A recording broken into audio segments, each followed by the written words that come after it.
Well, hello everyone, and sorry I haven't been posting more, but I've been doing a lot of research, and that's why I've been just posting posts. Posting posts.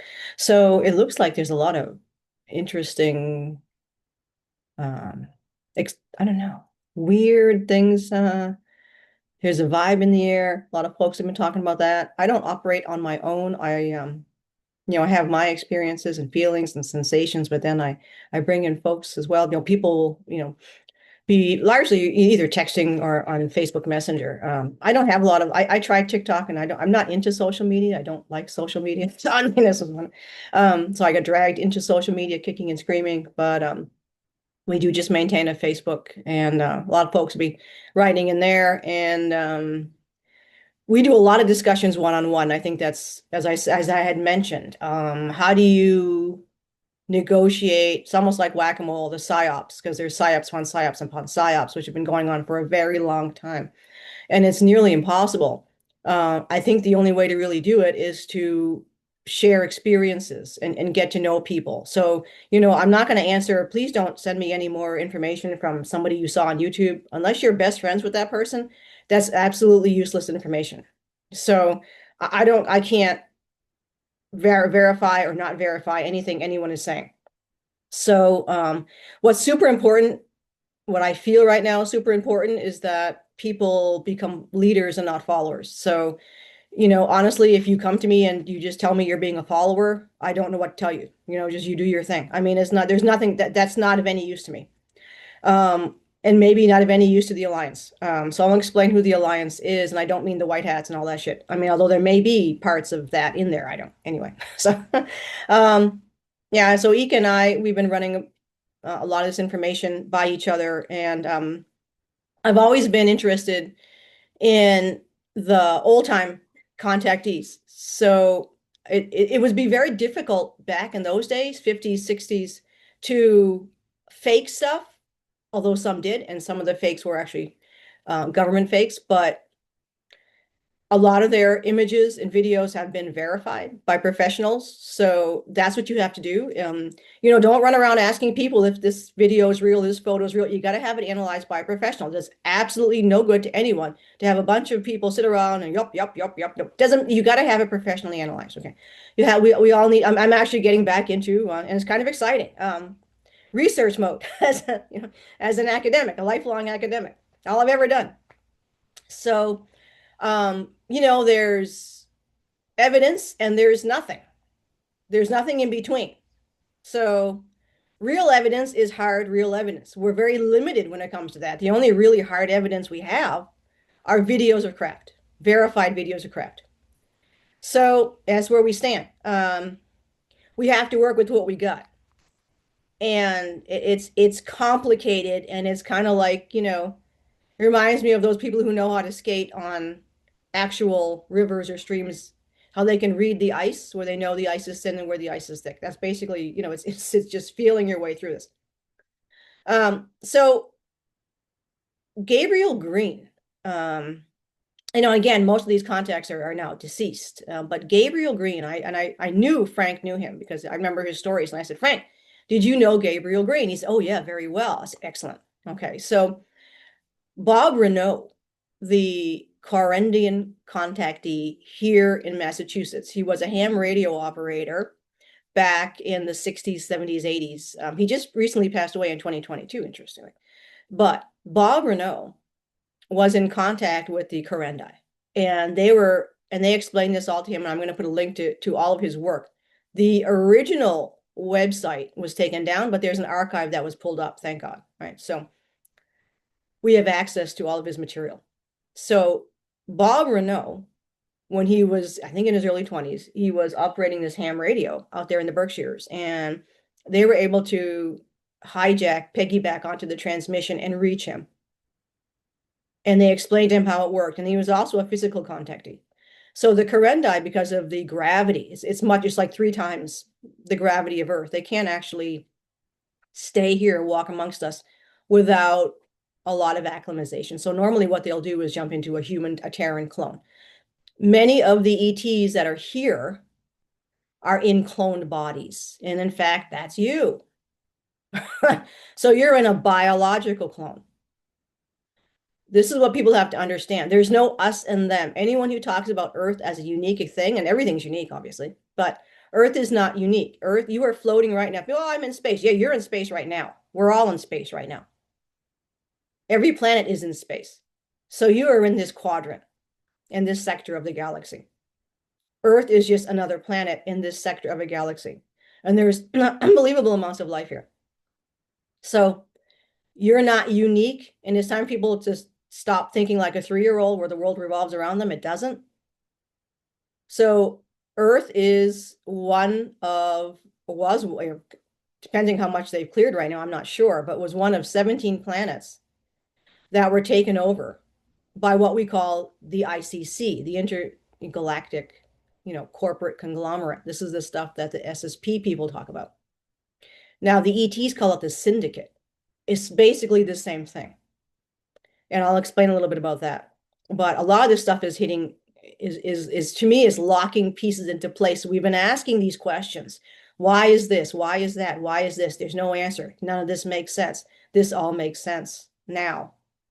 And I'm still in the research stage, and this is what you need to do. So please just don't watch this channel and be like, oh, that's all you. No, you need to go and do the research yourself. You need to purchase the books or whatever, however you get the information from these old school guys. And Stefano Brescia with Mass Contacts and Amicizia, the Pescara base in Italy, is lining up with everything that Bob Renaud has been receiving, what had received from the Korendi. The information he then sent to Gabriel Green, who had the publications. Gabriel Green himself was in contact with the Korendi. Frank Chile knew Gabriel Green. So this is going to be very useful. So you need to what kind of evidence can we pull? And Frank was at, I don't know if it was Green's place or another place, but he was in a house with Green. Gabriel Green was there. So Gabriel Green received phone calls from his contacts. And one day, night, whatever, I have to have Frank retell me the story. Frank tells me so many stories. But one day, Frank answered the phone. The phone rang, landline, obviously. Old school. This is old school. And he said, Frank said, oh, it was weird. It was like it was like a machiney sound, like odd, like metallic. And it said, is Gabriel Green available? And it was very robotic. And Frank said, oh, and he said, yeah, he's right here. So he handed the phone over to him. So Frank was an eyewitness. And I value Frank. What you see of Frank on the podcast, that's who he is. He's probably one of the most genuine, legit people I've met, and that's very key. Like the rest of us, this is just not destroyed, but I mean, or for some people it has destroyed. There's very few contactees that haven't been fucked over. Let's put it that way. So Frank ended up divorced, and just like there's a lot of things here that become complicated, and they mess up everything you try to do. And that now, obviously, we are in a war, and a lot of folks find that difficult. But you signed up as a soldier in this war, as an undercover, basically like as a spy, an infiltration into the syndicate here of Earth. That's what you signed up for. No, you're not safe. You won't be safe. There's no way to be safe. You can't hide in your cellar. You can't. I've had many people retreat. Like, you're never going to be safe. They know where you are at all times. They know what you're doing, and then you're the enemy combatant. So you can either go, curl up in a ball somewhere or fight. It's the same thing that would happen to any military personnel in a field of battle. Are you safe in the field of battle? No. Can you be killed? Yes. Are there people trying to kill you? Yes. You just do your best not to get killed. So, I mean, this is where we stand. So I'm sorry to tell you that, but that's reality. And you know that. So anyway, and people around you aren't safe. Your pets aren't safe. No one's safe. They can target anything. It's going to be curious to see where this runs. This has been going on for now, over 50 years plus. I mean, plus longer than that. I'm talking kind of like where we knew about it on the surface. And that seems to be around, I'm going to say the 50s when it started to come out. So Roswell was interesting, was a catalyst, but it really didn't bring the fight to the ground at that point. Not until the 50s and 60s. For sure, in the 60s, it really ramped up. Then you start to see, and I said this over again ad nauseum, then you start to see a very strong As the intel began to rise in the population, people became aware of what's going on. That's when there was a cabal interference, and it became very intense. And what Gabriel Green received as information from his contacts, the Korendi people. Again, so Gabriel Green was working in the Berkshires of Massachusetts. There is a large base in the Berkshires of the Korendi that has been militarized. It is militarized now with the Alliance, the Universal World Alliance, the UWA. Now, when you're talking about extraterrestrial off planet, and when we mean extraterrestrial, that just means off planet. You are an ET to somebody else. So we are all in this fight together. So basically, I break it down into two things. You're either Sith or resistance. That's the easiest way to describe it. And those aren't legit terms, but it's just an easy, quick way to say Sith or resistance. Because that's what you see in Star Wars is not the Star Trek. That's not that. I don't know. That's probably maybe way in the future. But right now, we're Star Wars. That's very accurate representation. Star Wars was what I was shown as a small child. And I was never really into sci-fi because we don't live sci-fi. If you think about, where you come from, my life on Era was very pastoral. It was very little sci-fi. Sure, there's craft and all that stuff, but it wasn't sci-fi. It was very family-based. It was very slow living, very peaceful, very zen, very no sci-fi. No one's got lightsabers running around. But they showed me this because it was paralleling my experience. But what would be my experience when you're trying to explain something to a very small child? So that's pretty much a good idea of what's actually going on up there. This, and I can't stress it enough, and again, I don't have the proof for this other than, well, it sounds realistic, is that you're not dealing with things in space that are somehow high vibrational, woo-woo, glowing people. No one has ever in the context mentioned that. Now, they will mention, like Howard Menger, very Zen kind of mystic type beings. ETs have the technologies to basically levitate and move across the ground. You would see that in many abduction situations where people themselves, the abductees or contactees, were themselves levitated. That's from a device. Elizabeth Clara mentions levitation. Akon has a device where he levitates instead of walking. That's device. So when you put things together, then the pieces start to make sense with whatever evidence we have right now.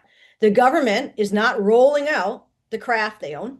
That's not happening. That will be evidence. That will be hardcore, legit, rolling off official explanation of, yes, these are the craft and hundreds of craft that we have captured. They're not doing that. So you're not going to have that. We're not getting any real intel from the government. That's just the way it is. So all we have to do is work with our contacts, and you need to do that within yourself. Is my contact real? I don't know. Is it? So you have to do that within yourself. You have to deep dive, blah, blah. Yes, the interference is very deep. You will generally know if there's interference because it doesn't feel great. Everybody I've met who was usually SSP, and it's usually SSP, but not always, who were given fake contacts, and the contacts can very well be ET. And this is what I'm not going to mention a little bit. There's a vast amount of information here. The contacts that people have, and this is from not only we know this from the SSP, but also from Bob Renaud, what he was told by the Korendi, his specific contacts, like Lynn Airy or whatever, is that not only there is the resistance, the UAW, and the Federation. There is a federation. The Federation is non-military. This, I believe, I don't want to put words in his mouth, but Jean-Charles Moyen actually remembered. And being on the Excelsior, he says that was no military there. This is not military. The Excelsior has no military. That was Jean-Charles Moyen. So if the Excelsior is Federation, that would make sense. So Federation is the Confederation. There are many different federations. They're a prime directive, and that was mentioned by the Korendi in the 1960s when they were talking to Renaud. This is also mentioned to other contactees that there is some kind of non-interference.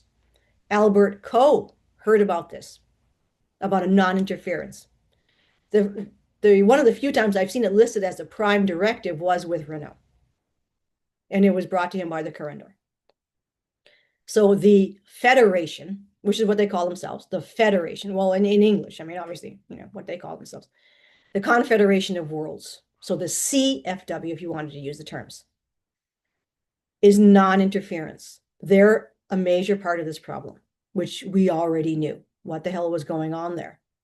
So they fucked it up. The Alliance, the Universal World Alliance, is the military wing.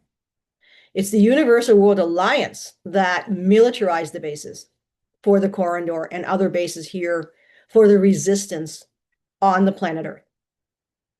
The California base for the Korendi, which Renaud visited, Renaud also visited the bases, the Plato base, which was on the moon, which is where he would meet his wife, who was a Korendi woman, and he would marry her. So if you're looking for a male side of a ET romance, then you'll want to read Bob Renaud and Astra Lari, who was the woman that he would marry.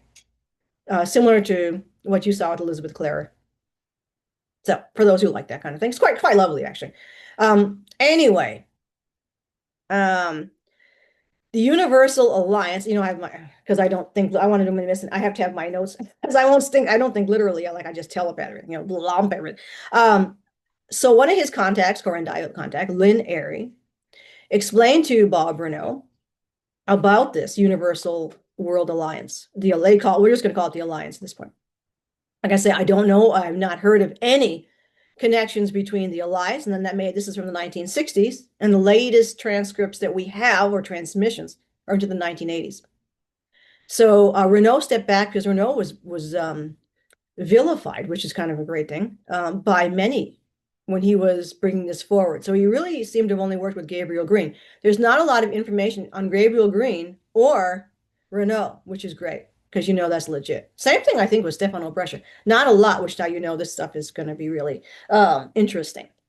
Because the Korendi people said, now, for the massive infiltration that came down here, so the envoys, what we call the envoys, that's what you are. They said only 10% are actually doing the job. So it was really bad. And you can see why. It's just really a challenge. They also explained to Renaud that many were taken over by greed and ego. So that's not a human, that's not a Terran thing.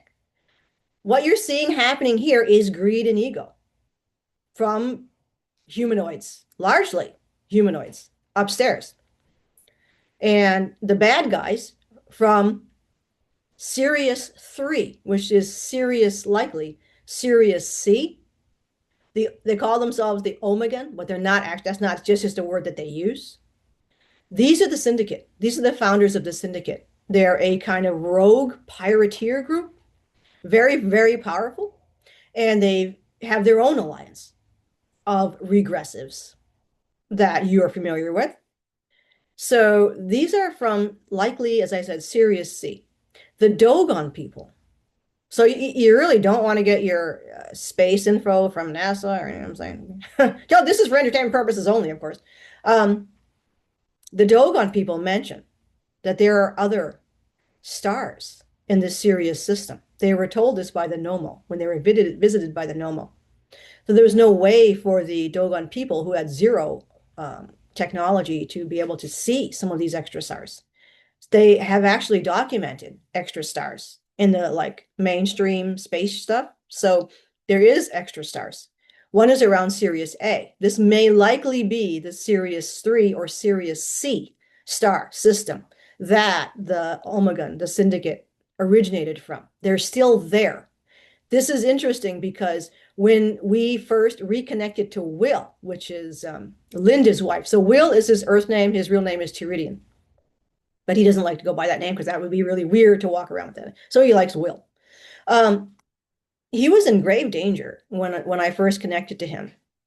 And Linda will verify all this because I was I think I was texting her live at the time that I was communicating with Will, and it was extremely dangerous for Will to try to communicate with me. And this was rather distressing for Linda because she was having a hard time access him. And I said, well, there's a reason for that, because it's not safe. Like, he can't transmit because they're listening to him. And I'm thinking, who in Sirius would be doing this to him? And it was really like mafia danger. And he was basically trapped in his apartment and he was starving. And he was just relaying emotions. What they'll generally do in cases like this, and I've had another commander do this to me when he was in grave danger, and they'll just be, you'll know, because they're like, I can't talk. And I'm like, oh yeah, and they're like, and you'll just send a feeling. And I'm like, oh, you're in shit. You're like, yeah. It's like, I don't know what to do, right? So Will was doing that. And I said, yeah, he's in trouble. And it's basically, I knew, like, they're trying to kill me. And like, it's basically any noise he heard or anything like that, was like, he just thought this was it. So he was living in like constant stress, constant fear. And I'm like, we got to do something. So I talked to my guys back home. We were able to open up a secret communication tunnel, basically, like an etheric energy base, so electromagnetic field, where he would be able to transmit his thought drops through his quantum entanglement, is his physics. Humans are going to begin to understand real physics and how things work, and they're actually doing it now. Many already do, but we were able to open up sort of a shielded type electromagnetic tunnel system that he could transmit in quantum entangle, not only with me but also then with Linda. And at that time, it was successful. So we weren't sure, is it going to be, where's it going to work? It did. He was able to then talk to Linda at that point. So his goal was to get out of there alive. The chances of that happening were slim. So when a supply ship came by, he jumped on that. And he was in pretty bad shape at that point, but then he went and joined the CFW. So Will is quite highly trained as an engineer, technician kind of thing. So it was great. It worked out well for him there. And his goal, of course, not only was to survive, get off of Sirius, but to also get closer to Linda. And this was a way to do that. So now, of course, as you know, both Will and Ika are free spirits. They're no longer aligned with any organization at this point. The deceptions were deep, and there's much infiltration into the seal. And Hawk just flew over. Oh, that's literally just Red Tail, like literally just flew over one of these here. Oh, yeah, that was wild. Yeah, so the infiltrations were very bad, not only here on Earth, but also upstairs as well. And yeah, so the Alliance itself, getting back to what that is, the Alliance, according to the Korendi and Lin Airy, there are 740,000 races, planetary systems, beings, right? Not individuals, like 740,000 stars, systems, planets that are part of the Universal Alliance. The Confederation of Worlds allowed colonization. They allowed the Syndicate to do whatever it wanted. Now you see, that makes sense, because we were asking that question. Why were there abductions? Why was there infiltration? Why is this still going on? What's going on? The fighting was between the Alliance, which I think is what most people would think of the GFW. That's the Alliance. The Confederation, the Federation, was also involved in the PSYOP. Within itself, they're members. So the extraterrestrials are not collectives. They're individuals. They're individual beings. And individual beings, just like you see in Star Wars, can be influenced, can join the Sith or be on the resistance side, and it's mixed. And that makes a lot of sense. So the problem with the Federation is that they are so militantly anti-interference. This is the prime directive, that they just sit back while the bad guys take over. And it's insane. And the Alliance was fighting and fighting and fighting, and we're still moving with that. We've made big ground since the 60s in convincing the Federation that sitting back and allowing all this really dangerous stuff to happen is stupid. because we're going to lose the whole entire system. And they're because the syndicate, the ICC, was moving forward, moving forward, moving forward, gaining allies, gaining their own military strength, and taking over systems. So when shit finally hit the fan, 17 planets were taken down. And Earth is one of those planets. The Korendi, and you, obviously, right? You chose to fight on one of those planets, and you obviously chose Earth. That's why you're here. Yes. So there are other planets you could have gone on to, but you were stationed here. You stationed Earth. I remember this. When the call was sent out, so we have like television. I don't know what you're going to call us. It's like television. So we have news from what's happening not only on the planet but off planet. And this was revealed. And I remember this, how dangerous this was.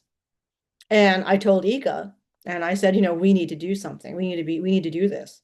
Because I knew I had the power to do this. And I knew because I was such an ancient consciousness. I remember the consciousness just at almost, what do you want to call the beginning of the beginning? A piece of this consciousness. And he knew, because Ika always defers to me when it comes to these things, because he's so much younger than me. He's a very young consciousness. He's a split from my consciousness, of the oversoul consciousness. So there's many in that bubble. So this is according to the hell. I can't prove any of this. I can't explain it. How would you prove this? You can't. It's like proving God. You can't prove or disprove God. There's no way. So but I'm just saying, this is what I said to him at that time, that I can do this. And he was like, "Oh, this is crazy. You're not going to be able to survive there. It's barbaric. And you can't, you're too gentle. You're too like, and I like, I can do this." And he was right. I'm going to tell him like, he was right. Like, this was a fucking hell, and it still is. But, and I remember I would say fighting over this, but really like he was frightened about the whole situation. And this was basically almost the end of our lives in some way. You could see it that way. So I told him, I said, "Where are we going to run? They're going to come here. It's spreading. Like I said, this is Star Wars." I remember telling him, this is spreading. It's not going to stop. They're not stopping it. And they need help. So we either sit here and die, because Era is going to get taken down, or we go. And we went. And that was our fight. And he joined, like I said, he joined the military. And I went into training to be a spy, an insertion spy. That's how that worked. So you couldn't come in, obviously, in your ET body, even though you could. Like, I could have walked in here in my body. That wouldn't have been a problem. I can live on Earth. The hell can live on Earth. But that's not how they did it. So they inserted you into the clone, basically, of the beings on the planet. So on this planet, it's a humanoid race of Terran. So that was the body that you were inserted into. It was a biological clone rather than a manufactured clone. But that's just mincing words. You're in a clone. And that's why you probably don't feel in your body. Because you're driving a cyborg, basically, a biological cyborg. This is not your body. This is not my body. And I never felt in this body, and I still don't feel in this body. But anyway, that's what you're doing as a spy. Only 10% at that time in the 1960s. I think we are expanding that at this point. We're actually operating. So it's like a shit. It's like, this is no joke. So other note, I was gonna get through some of this quickly here. These contacts that I said with Renaud originally were radio transmissions. So the Korendi had to learn English. They had to find access so they could learn English. This is also verified in Stefano Brescia's piece.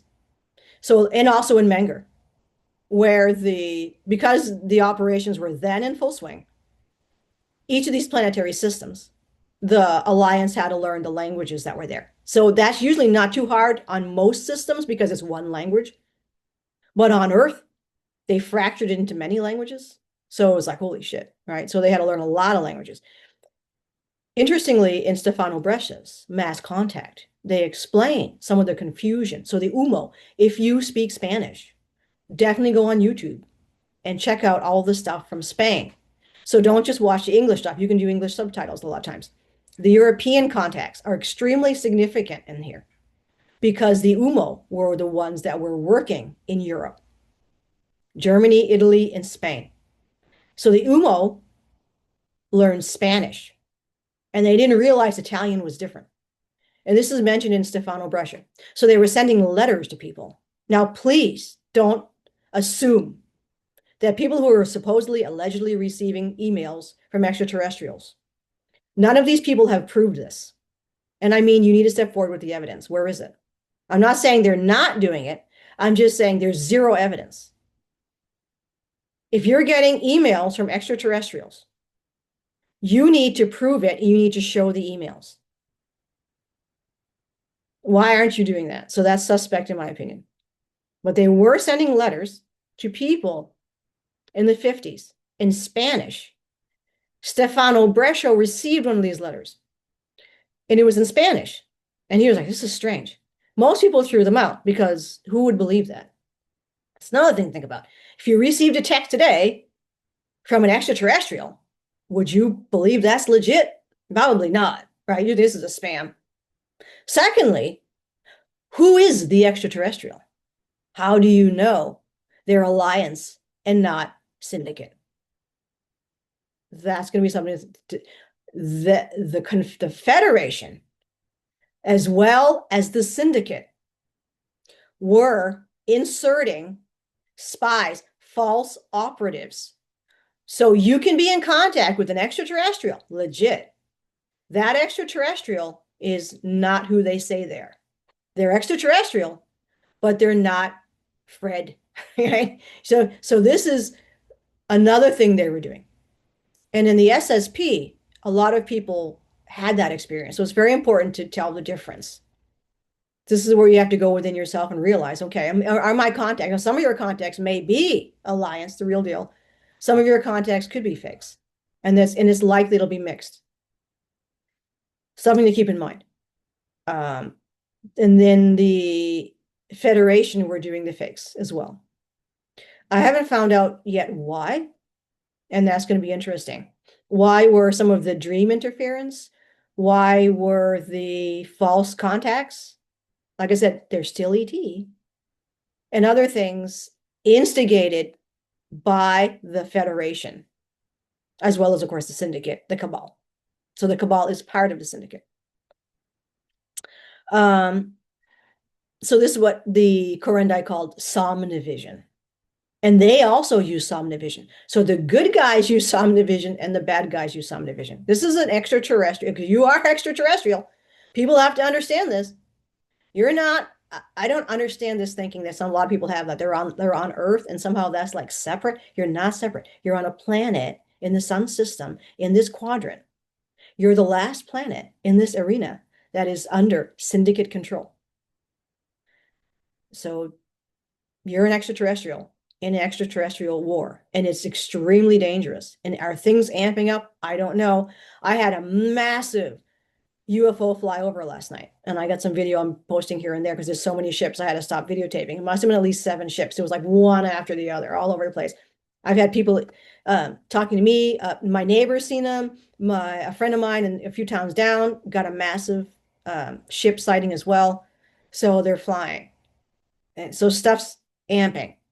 That's exciting, but it can also be dangerous. So why is all of this being held back? Why is it moving so slow? It's because the Syndicate told the Alliance that if they keep moving to try to stop them, they will destroy Earth. And this is what they told them. There will be a World War III. Now, the Alliance can fight. They've been fighting. They've been fighting the Syndicate in space. And it is very complicated because so the Syndicate still is in Sirius C. And they're basically running operations there. But what they're doing there is kind of a front. So they're allowed to do it. There's a lot of weird rules in space. So they're kind of running under the radar as far as their base operations goes. However, their other operations, and this is where the alliance moves in, are illegal. So you know all that stuff. So they have been fighting them. It's a weird chess game. So as the alliance pushes, the syndicate pushes, the cabal pushes back, and they do stuff here. So those fires you see, things like that, there are lots of extraterrestrial operatives here that are the alliance, that are here. They have to run under the radar. This war is fought undercover. So I'm just going to read something here. And it's like I said, the syndicate told the alliance, if they push to liberate Earth, they will destroy the planet. Now, can they stop that? Let's hope so, because we've received information that they have other things in play that would stop that. Essentially be nuclear war. That's how the DTs fight with massive weaponry. This is why not open warfare? Are we heading there? I don't know. But open galactic warfare, you're looking at another Orion Wars. So open galactic warfare, which has been going on for a very long time, is unbelievably destructive. And open warfare with the syndicate right now, if it has to happen, there's going to be shit show. There's going to be galactic fighting is like bad news. You see Mars? That's what we're looking at. So that's the game we're playing. But I'm going to read this. This is intel from, all right, 1986. This was the message that was received February 25th, 1986 to Bob Renaud. So as of this writing, 2/25/86, the retraining and infiltration of agents is about 20% behind schedule. This is in 86. Due to a problem with several Omega, that's the syndicate, double agents that were planted in the ranks of those selected to return to Earth. That's you guys. So there were double agents, right? This is what you need to be aware of. Not all of your contactees are what they say they are. They're double agents. The term double is apt because the original people were killed. Listen to this, okay? So the term double agent is apt because the original people were killed. So some of your original contactees that were working on our side have been killed and a clone put in their place and replaced by cloned duplicates. So nearly perfect that they passed the rigid testing that is given all field agents before assignment. So they were passed through the alliance. That's how good they were. Once in place, so this idea that the ETs are, so nothing can get, that's bullshit. They can be infiltrated and they have been infiltrated. So once in place, they sabotage major computer subsystems in the Massachusetts and California bases, the principal reentry locations. So there was, the good guys have been sabotaged many times. So this was done by modifying several critical programs and their triplicate backups so that the process of recall became a logical nightmare. For one, the modifications made subtle changes in the data being relayed to Korendi so that their own computers would misinterpret the information and draw erroneous conclusions concerning the progress of the reinstallation. For another, it made some sophisticated alterations in the training routine so that over 70,000 field operatives had to be brought back in and reprocessed. Okay, so as you said, these were to erase the psychological bombs implanted in their memory patterns. And I think you're seeing a lot of that right now as well. Going to just move forward because I'm going to give you links to this. You can do your own. I want you to do your own research. Here we are, being exposed to training. Here it is. There was no written recorded. That just explains what I was just saying. There's a lot of interference. This is but one indication of the sophistication and thoroughness of the Omega faction. And the fact that they were able to carry out this ingenious subterfuge under the noses of the best in the Alliance gives us of Earth pause in thinking we're able to combat them by ourselves. In comparison to the Alliance, our abilities are a little more than nursery school. So it's a real challenge here. And a lot of this was done undercover, as I said. Total victory is just that. The Alliance is locked at this moment in an all or nothing struggle with the Omegans and their sponsors in the Syndicate. There will be no compromise here. If the Alliance wins, the Omegans will be crushed, and the Syndicate will be served notice that it is unwelcome in this region of the galaxy. If it loses, Earth is lost, and the Syndicate will redouble its efforts to recruit renegade organizations throughout the region to an all-out war against the Alliance, the Federation, and the dozens of other interstellar agencies. Now, it is possible that we just recently saw that ended. If those people were not infiltrated in the information that they were giving us, then is likely that, not 100, I don't know, I don't have 100% facts, that the desire to gain more alliances on the Sith side was taken out in the early 2020s. Okay, anyway, infiltrators have gained access to the Syndicate databanks, and the sheer size and power it represents would make inevitable a pan-galactic conflict that could conceivably render a majority of the inhabited worlds in our galaxy lifeless. This may seem a bit far-fetched, not really, but this galaxy of ours is in universal terms a really small place when dealing with technologies to which interstellar travel is no more than a walk in the corner store. So, in short, the future of the Milky Way is being played out in microcosm, right here on our besieged little Earth. And we poor denizens of this blue planet are unwitting, unknowing pawns in the most important chess game in history. Like, seriously, no joke. So this now we're going to fast to October of 1983. Fast forward here. All right. As to alliance strategy, the above cited letter sums it up. But as a refresher, the Syndicate is monitoring from afar the Omegan operations on Earth. That's your cabal. It is aware that Earth and the system are in a region of space dominated by Alliance and Federation jurisdictions. It is also aware that Earth, being unaligned with any group, is not subject to overt action by its protectors against the Omegan activities. The Omegans are being financed and directed by the Syndicate, which you know, that involves the Dark Fleet and other organizations, but with the understanding that it is not to openly carry out its takeover programs. It must act undercover, as you are seeing, and obtain control of Earth by covert means only, which you're saying, which is what you are. This assumes that the Alliance and the Federation will be forced to respond in kind to avoid involving Earth's people in the conflict. It is thus a test of power against power, skill against skill, cunning against cunning. The Omegans are historically ruthless and brutal, but the Syndicate has reined in this experience, right, on our planet's populace and restricted it only to alien operatives. So the Omegans, as far as brutality is concerned, we're only turning that on the alien operatives, which we actually saw with the destruction of the Pescara base in Italy. Okay, so they are doing this.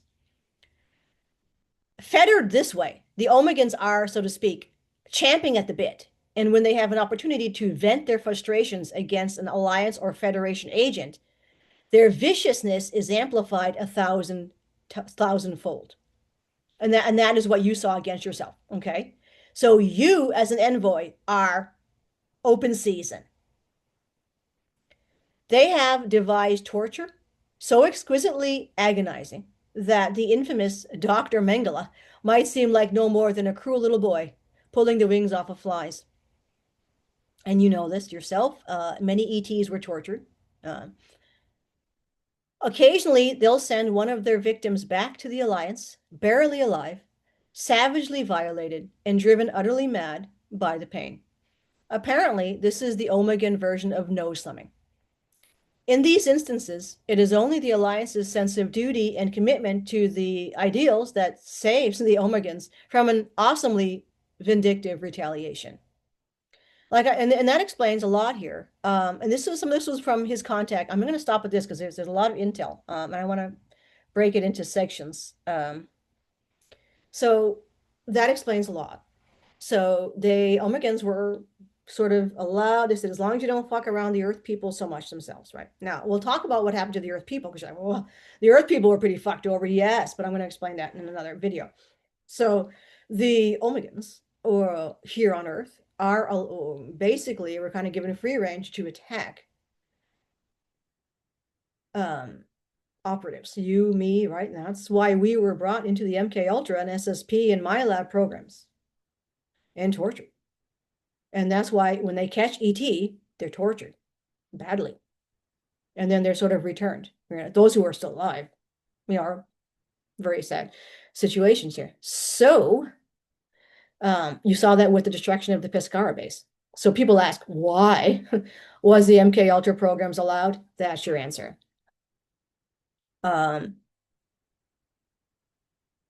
And it was like, it's hard to process. However, it's because the Alliance had to refrain, as stated there, from retaliation.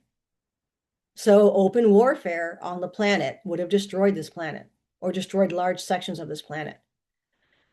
This chess game is really complicated, and you knew that. And I think, but now this is putting a lot of the pieces back into place on some of these situations.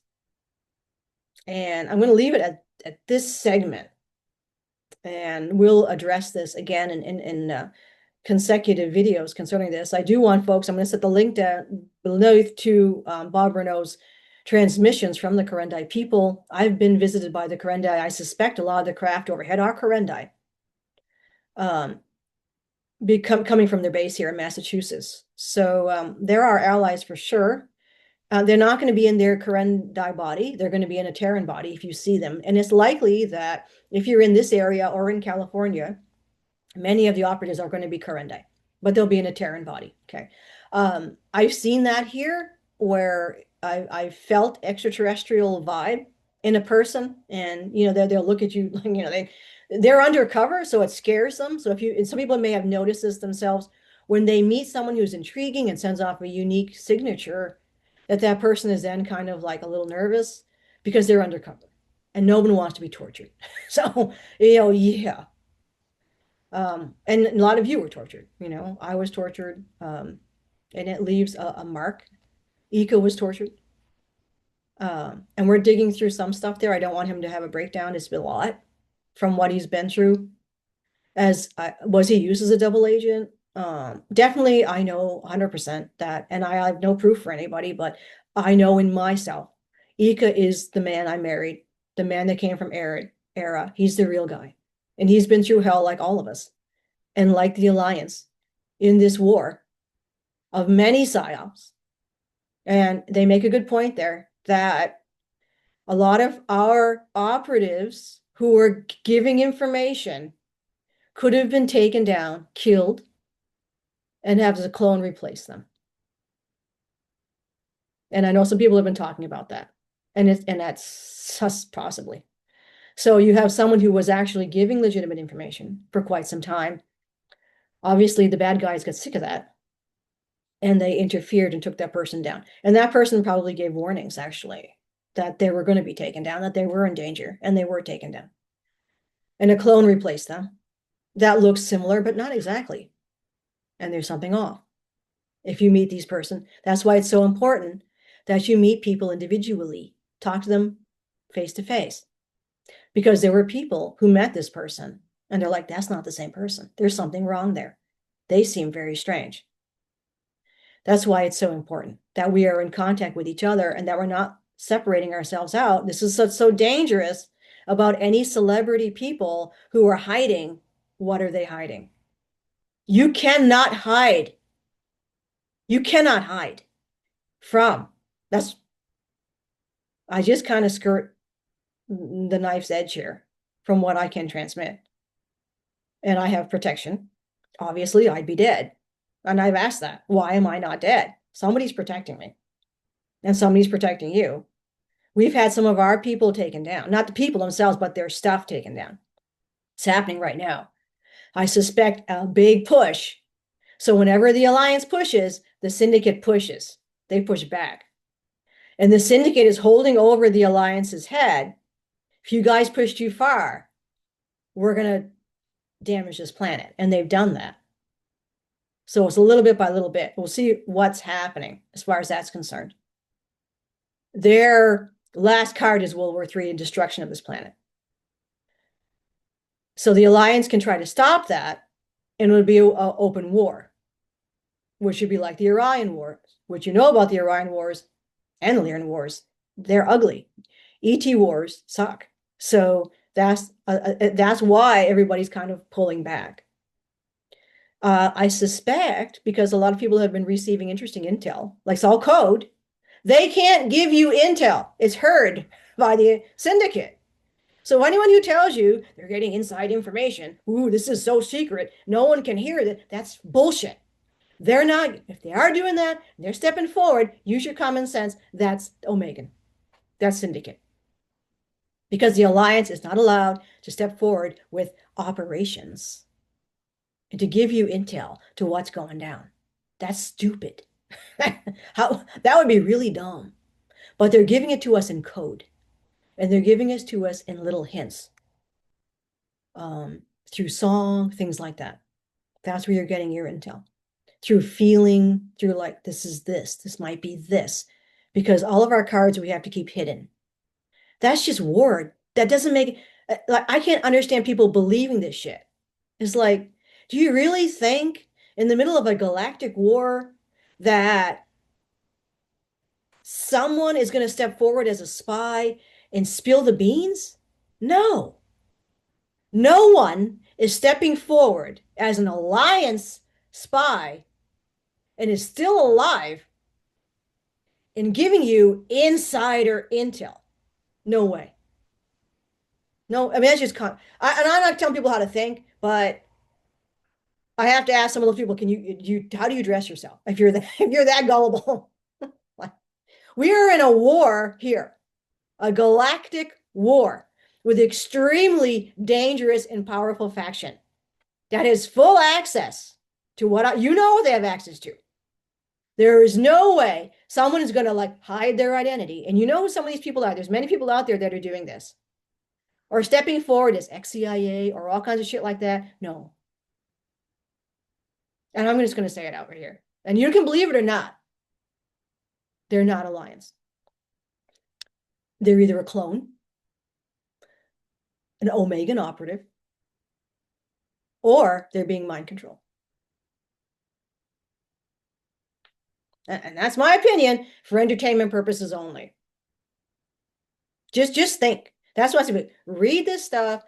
You're in a war. Think about what's going down. And it's kind of a secret war because they're not trying to reveal. And it's not so secret now.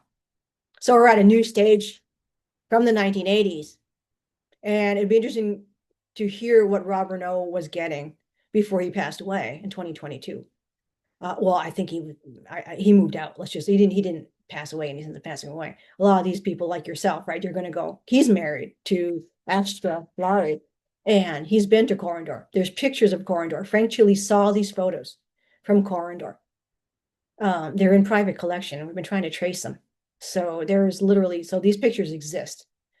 And we have to connect. This is another thing that is concerning. When you're dealing with people who are not open and friendly and connecting, using common sense, obviously, because there's infiltrations everywhere.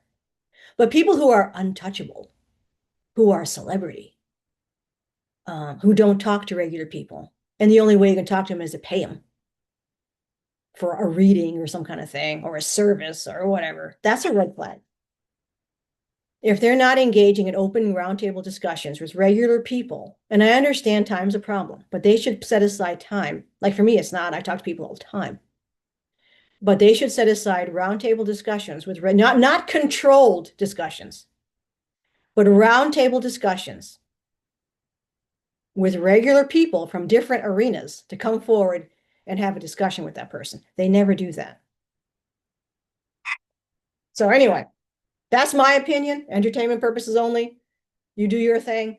Like I said, this channel isn't going to be for a lot of people anymore. We're upping. I'm upping. We're upping. Those people who are, in my opinion, on the resistance and are ready to die. ready to fight. We're upping our side. And a lot of people aren't going to be okay with that, and that's cool. But you have free will. Um, you can go Sith if you want. Doesn't matter to me. Like who's Sith at this point? I don't know. But it's just within myself. I know I'm resistance. And I was many years ago where I said, I'm going to die doing this. So yeah, that it is what it is. I suspect I have protection because I'm not dead yet. And you have to see yourself and stop looking at yourself as the worst thing you can do is look at yourself small and realize your powers are already with you. You have your powers with you now. Use them and don't be small. And that's not ego. That's not arrogance. And some people will fall there. They'll fall in ego. They'll fall in arrogance. And we've seen it actually happen where a few of our resistance fighters fell into ego and they've stepped aside. They're welcome back at any time once they regroup and once they put ego aside. And I hope they do because they're powerful. And that's what you need to understand. They didn't send, you're in a war. They didn't send shit here. This Earth, the battle at Earth, just like on the other 16 planets.